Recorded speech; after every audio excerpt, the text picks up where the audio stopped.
ಎಲ್ಲರಿಗೂ ಮತ್ತೆ ನನ್ನ ವಿಡಿಯೋಗೆ ಸ್ವಾಗತ ಸುಸ್ವಾಗತ. ಇದು ನಂದು ವೀಕೆಂಡ್ ವ್ಲಾಗ್ ಆಗಿದೆ. ಸಿಂಪಲ್ ಆಗಿ ಜಸ್ಟ್ ನಾನು ಏನೇನು ಮಾಡಿದ್ದೀನಿ ಅಂತ. ಇಲ್ಲಿ ಮಕ್ಕಳಿಗೆ ಹೊಸ ಕಾರ್ ಕೊಡ್ಕೊಂಡು ಬಂದಿದ್ವಿ. ಅದು ಆಟ ಆಡ್ತಾ ಇದ್ರು. ಆ ಖುಷಿನ ಕ್ಯಾಪ್ಚರ್ ಮಾಡ್ಕೊಳ್ಳೋಣ ಅಂತೇಳಿ ಕ್ಲಿಪ್ ತೊಗೊಂಡಿದ್ದು. ಅವರು ಸಣ್ಣ ಸಣ್ಣ ವಿಷಯದಲ್ಲೂ ಎಷ್ಟು ಸಂತೋಷ ಪಡ್ತಾರೆ ಮಕ್ಕಳು ಅನ್ನೋದು ಒಂದು ಮನಸ್ಸಿಗೆ ಸಮಾಧಾನ ಅನಿಸುತ್ತೆ. ಸೊ ಅದಕ್ಕೋಸ್ಕರ ಇದನ್ನು ಕೊಟ್ಟೆ. ಅವನು ಎಷ್ಟು ಖುಷಿಯಾಗಿ ಆಡ್ತಿದ್ದ ಅಂತ. ಈಗ ನಾನು ವೀಕೆಂಡ್ ಆಗಿರೋದ್ರಿಂದ ಅವಲಕ್ಕಿ ಮತ್ತು ಟೀ ಮಾಡೋಣ ಅಂತೇಳಿ ರೆಡಿ ಮಾಡ್ಕೊತಾ ಇದ್ದೀನಿ. ಇಲ್ಲಿ ಒಬ್ಬರಿಗೆ 2 ಹಿಡಿ ಅವಲಕ್ಕಿ ಆದರೆ ಸಾಕು. ಇಲ್ಲಿ ನಾನು ನಮ್ಮ ಮನೆಯವರು ಭಾಳ ಇಷ್ಟಪಟ್ಟು ಅವಲಕ್ಕಿನ ತಿಂತೀವಿ. ಬಟ್ ಇದು ನನ್ನ ಟೈಪ್ ಆಫ್ ಅವಲಕ್ಕಿ ಅನ್ಬೋದು. ಇದು ನಮಗೆ ಟೇಸ್ಟಿಯಾಗಿ ಅನಿಸುತ್ತೆ. ಇದು ದಪ್ಪ ಅವಲಕ್ಕಿ. ಇದನ್ನು ತುಂಬ 4-5 ಸಲ ಚೆನ್ನಾಗಿ ತೊಳಿಬೇಕಾಗತ್ತೆ. ಅದು ನೆನಿಟ್ಟು ಮಾಡಿದ್ರೆ ಮುದ್ದೆ ಆಗಲ್ಲ. ಕುದುರೆ ಅವಲಕ್ಕಿ ಹೆಂಗೆ ಮಾಡೋದು ಅಂತೇಳಿ ನೋಡ್ಕೊಬೋದು ನೀವು ಇದನ್ನ. ಇದು ಕಲರ್ ಚೇಂಜ್ ಆಗೋವರೆಗೂ ಚೆನ್ನಾಗಿ ನೀರಾಕಿ ಫಸ್ಟು ಮೇಲಿಂದ ಏನಿರುತ್ತೆ ಅಂದರೆ ತೇಲುವಂಥ ಐಟಮ್ ಹೋಗೋ ಥರ ಒಂದು ಸತಿ ತೊಳ್ಕೊಂಡು ಆಮೇಲೆ 2-3 ಸಲ ಬರೀ ನೀರು ಹಾಕಿ ತೊಳ್ಕೊಳ್ಳೋದ್ರಿಂದ ಕಲರ್ ಕೂಡ ಚೇಂಜ್ ಆಗುತ್ತೆ. ಫಸ್ಟ್ ಅವಲಕ್ಕಿ ಯಾವ ಕಲರ್ ಇತ್ತು ಈಗ ಅದು ಬೆಳ್ಳಗಾಗ್ತಾ ಬರುತ್ತೆ ಅದೆಲ್ಲ ಹೋದಾಗ. ತುಂಬ ದಪ್ಪ ಅವಲಕ್ಕಿ ಇದು, ಹಾಗಾಗಿ ಭಾಳ ಹೊತ್ತು ತೊಳಿಬೇಕಾಗತ್ತೆ. ಈ ಮೀಡಿಯಮ್ ಅವಲಕ್ಕಿ ಏನಾಗ್ಬಿಡುತ್ತೆ ಅಂದರೆ ಸ್ವಲ್ಪ ನೀರು ಹಾಕ್ಬಿಟ್ರು ಕೂಡ ಮುದ್ದೆ ಆಗಿಬಿಡುತ್ತೆ. ಅದನ್ನು ಮಾಡ್ಬೋದು. ಒಂದೇ ಸತಿ ತೊಳೆದ್ಬಿಟ್ಟು ಜರಡಿಯಲ್ಲಿ ಹಾಕಿಟ್ಬಿಟ್ರೆ ಜಲ್ದಿ ಹರಡ್ಕೊಳ್ಳುತ್ತೆ. ಬಟ್ ನಮ್ಮ ಮನೆಯವ್ರಿಗೆ ಇದೇ ಇಷ್ಟ, ಅದಕ್ಕೆ ನಾನು ಇದನ್ನೇ ಮಾಡ್ತೀನಿ.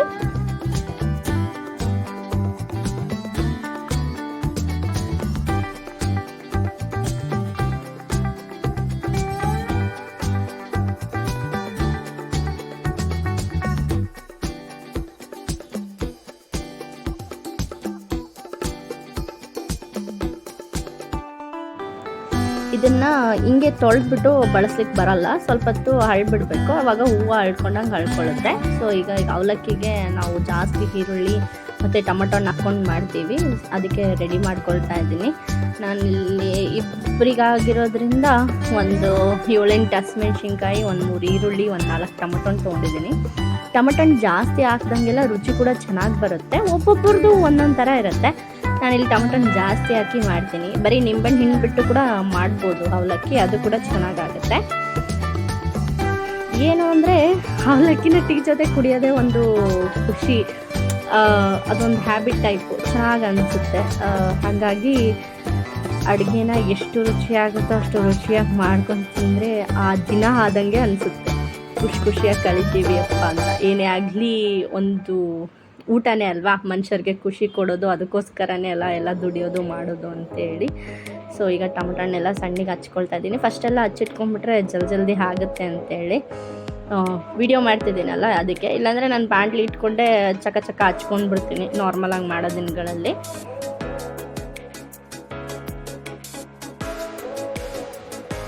ಈಗ ಸ್ಟವ್ ಹಚ್ಕೊಂಡು ದೊಡ್ಡ ಬಾಣಲಿ ಇಟ್ಕೊಳ್ತೀನಿ. ದೊಡ್ಡ ಬಾಣಲಿ ಇಟ್ಕೊಂಡ್ರೆ ಅವಲಕ್ಕಿ ಕಲ್ಸೋಕ್ಕೆ ಕೂಡ ಈಸಿ ಆಗುತ್ತೆ ಅಂತೇಳಿ ನಾನಿಲ್ಲಿ ಒಂಚೂರು ಎಣ್ಣೆ ಜಾಸ್ತಿನೇ ತೊಗೊತೀನಿ. ಈಗ 5-6 ಸ್ಪೂನಷ್ಟು ಎಣ್ಣೆ ಬೀಳುತ್ತೆ ಇಲ್ಲಿ.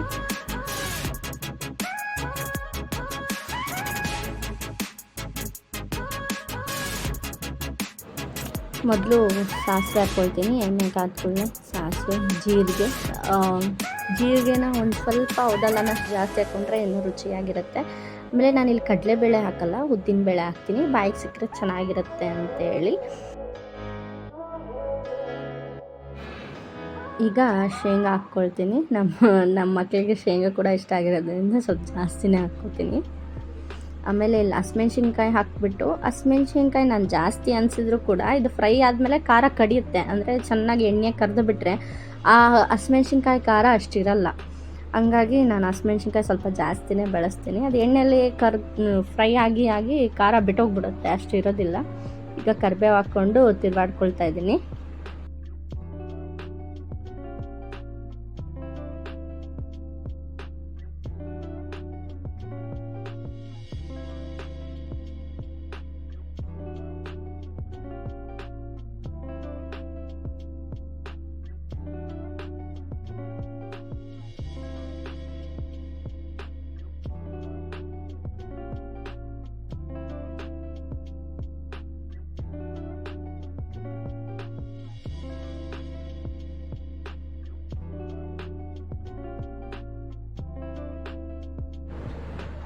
ಈಗ ಇಲ್ಲಿ ನಾನು ಈರುಳ್ಳಿ ಹಾಕ್ಕೊಳ್ತಾ ಇದ್ದೀನಿ, ಉದ್ದುದಕ್ಕೆ ಹಚ್ಕೊಂಡಿದ್ದೀನಿ, ಚೆನ್ನಾಗಿರುತ್ತೆ ಅವಲಕ್ಕಿಗೆ ಅಂತ. ಈರುಳ್ಳಿ ಹಾಕಿದ ಕೂಡಲೇ ಉಪ್ಪು ಹಾಕ್ಕೊಂಡ್ರೆ ಜಲ್ದಿ ಈರುಳ್ಳಿ ಬೇಯುತ್ತೆ ಅಂತ.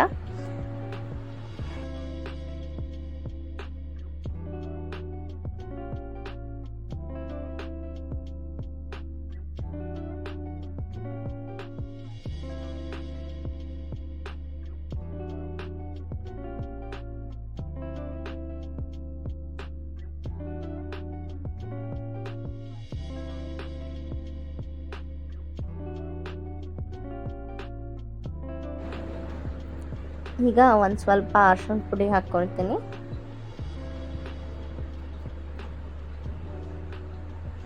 ಅರಿಶಿಣ ಪುಡಿ ಎಣ್ಣೆಯಲ್ಲಿ ಅದ್ರದ್ದು ಹಸಿ ಘಮ ಬಿಡೋವರೆಗೂ ಚೆನ್ನಾಗಿ ಫ್ರೈ ಮಾಡ್ಕೋಬೇಕು. ಮತ್ತು ಟೊಮಟೊನ ಹಾಕ್ಬಿಟ್ಟಾಗ ಹಾಕ್ಕೊಂಡ್ರೆ ಹಸಿ ಆಗುತ್ತೆ ಅಂತೇಳಿ ಈಗಲೇ ಹಾಕ್ಕೊಳ್ತೀನಿ.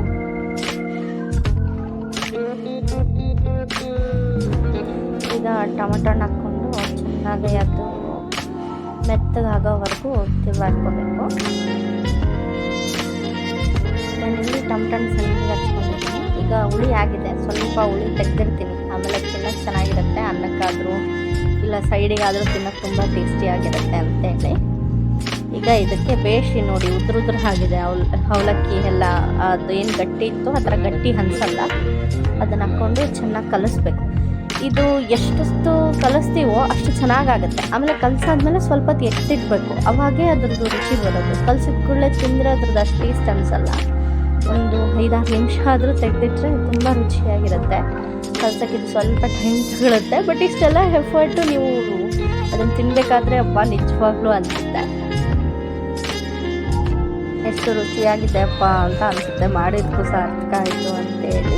ಏನು ಪ್ಲಸ್ ಪಾಯಿಂಟ್ ಅಂದರೆ ನಾವು ಟೊಮಟೊನ ಜಾಸ್ತಿ ಹಾಕ್ಕೊಳ್ತೀವಿ, ಹಾಗಾಗಿ ಅದು ರುಚಿ ಚೆನ್ನಾಗಿದೆಯುತ್ತೆ ಮಸಾಲ ಎಲ್ಲ. ಆಮೇಲೆ ಅದು ಅವಲಕ್ಕಿನಲ್ಲಿ ಹಿಡ್ಕೊಳ್ಳುತ್ತಲ್ಲ, ರುಚಿಯಾಗಿ ಬರುತ್ತೆ. ಈಗ ಸ್ಟವ್ ಆಫ್ ಮಾಡಿಬಿಟ್ಟು ಒಂದು 10 ನಿಮಿಷ ಮುಚ್ಚಿಡ್ತೀನಿ. ಅದ್ರ ಜೊತೆಗೆ ಇಲ್ಲಿ ನಮ್ಮ ಮನೆಯವರು ಟೀಗೆ ರೆಡಿ ಮಾಡ್ಕೊಳ್ತಾ ಇದ್ದಾರೆ. ಸೊ ಟೀ ಮತ್ತು ಅವಲಕ್ಕಿ ಇಸ್ ಬೆಸ್ಟ್ ಕಾಂಬಿನೇಷನ್ ನನ್ನ ಲೆಕ್ಕಕ್ಕೆ. ಹಾಗಾಗಿ ನಾವಿಲ್ಲಿ ಯಾವ ಥರ ಟೀ ಮಾಡಿದ್ವಿ ಅಂತ ಕೂಡ ಶೇರ್ ಮಾಡಿದ್ವಿ.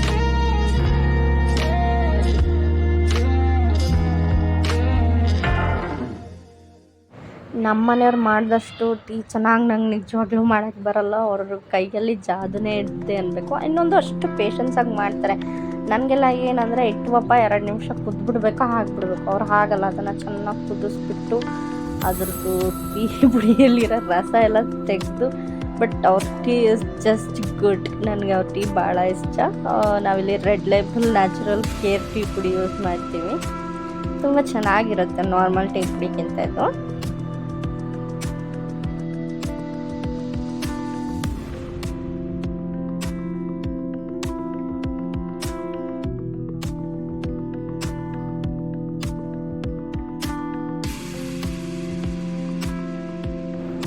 ನೋಡಿ, ನ್ಯಾಚುರಲ್ ಕೇರ್ ಟೀ ಪುಡಿ ಹಾಕಿದ್ರು ಕೂಡ ಅದರಲ್ಲಿ ಏಲಕ್ಕಿ ಹಾಕ್ತಾ ಇದ್ದಾರೆ, ಟೇಸ್ಟ್ ಫ್ಲೇವರ್ಸ್ ಇನ್ನೂ ಜಾಸ್ತಿ ಬರಲಿ ಅಂತೇಳಿ.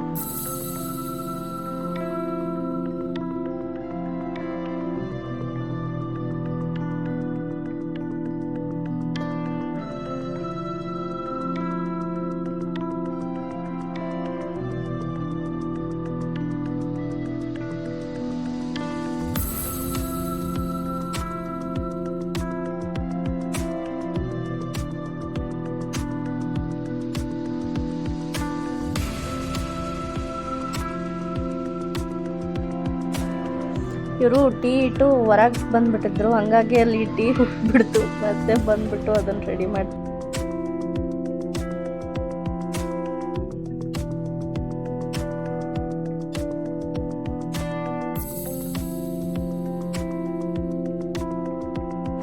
ಇಲ್ಲಿ ಅವಲಕ್ಕಿಗೆ ಕೊತ್ತಂಬರಿ ಹಾಕೋಕ್ಕೆ ಖಾಲಿ ಆಗಿಬಿಟ್ಟಿತ್ತು. ಕೊತ್ತಂಬರಿ ಹಾಕಿದರೆ ಇನ್ನೂ ಚೆನ್ನಾಗಿರುತ್ತೆ, ತಿನ್ನೋಕ್ಕೂ ಆಗಾಗ ಸಿಕ್ಕಿದಾಗ ತುಂಬ ರುಚಿಯಾಗಿರುತ್ತೆ. ಆಮೇಲೆ ಅವಲಕ್ಕಿ ನೋಡೋಕ್ಕೂ ಚೆನ್ನಾಗಿರುತ್ತೆ, ಒಣ ಅನಿಸಲ್ಲ.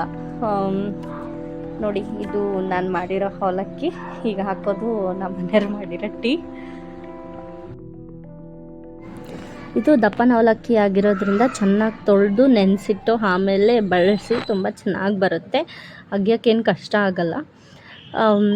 ವಿಡಿಯೋ ಇಷ್ಟ ಆದರೆ ಖಂಡಿತ ಹೇಳಿ. ನನ್ನ ಪ್ಲಸ್ ಪಾಯಿಂಟ್ಸ್ ಮೈನಸ್ ಪಾಯಿಂಟ್ಸ್ ಕಮೆಂಟಲ್ಲಿ ತಿಳಿಸಿ. ನಾನೇನಾದರೂ ತಪ್ಪು ಮಾಡಿದ್ರೆ ಎಡಿಟಿಂಗ್ ವಿಡಿಯೋ ಶೂಟಿಂಗಲ್ಲಿ ದಯವಿಟ್ಟು ಮಾರ್ಕ್ ಮಾಡಿ ಹೇಳಿ. ವಿಡಿಯೋ ಇಷ್ಟ ಆದರೆ ಲೈಕ್ ಮಾಡಿ, ಶೇರ್ ಮಾಡಿ. Thank you so much. ಇದೇ ಥರ ನನ್ನ ಸಪೋರ್ಟ್ ಮಾಡಿ. ನೀವು ಸಪೋರ್ಟ್ ಮಾಡಿದಷ್ಟು ನಾನಿನ್ನೂ ಒಳ್ಳೆ ವೀಡಿಯೋಗಳನ್ನ ತೊಗೊಂಡು ಬರ್ತೀನಿ ಅಂತ. Thank you so much.